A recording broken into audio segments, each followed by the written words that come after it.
வணக்கம் நேயர்களே. இன்று என்னுடைய விவசாய பணிகளின் இன்றைய பதிவு உங்களுடன் அக்ரி அற்புதன். விவசாய நிலத்தின் மரங்கள் ஒரு 10 ஆண்டுகளாக வளர்ந்த மரங்களில் மற்றும் மீது உள்ள நிலப்பரப்பை என்ன செய்யலாம், விவசாய சார்ந்த என்ன செய்யலாம் என்பதற்காக என்னிடம் ஆலோசனை கேட்டிருந்தார்கள்.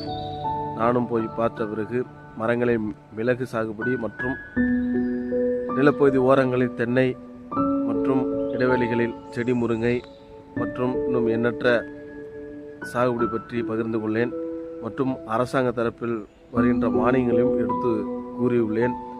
இன்னும் இந்த மிளகு நடவு முறையும் மற்றும் வாழை மற்றும் இன்னும் எண்ணற்ற திட்டங்களை இந்த தோட்டத்தில் வடிவமைத்து கொடுக்கிறேன் என்று இன்று விவசாயியிடம் சொல்லி வந்துள்ளேன். இன்னும் மேன்மேலும் இந்த தோட்டத்தில் என்னென்ன செய்ய போகின்றோம் என்பதையும் நான் பதிவு செய்கின்றேன். இதில் ஆண்டு வருமானமாக தான் செய்வதற்கான ஒரு நோக்கமாக விவசாயி சொல்கிறார். அவர் வெளிநாடு செல்வதால் அடிக்கடி என்னுடைய தோட்டத்திலிருந்து பார்ப்பது இயலாது. அதனால் ஆண்டு வருமானங்களை எனக்கு செய்து கூறுங்கள் என்று ஒரு திட்டத்திற்காக இதை நாம் பிரித்து செய்ய போகின்றோம். அதை நான் பதிவு செய்கின்றேன். எவ்வளோ செலவாகிறது அனைத்தையும் நான் பதிவு செய்கின்றேன். நன்றி, வணக்கம்.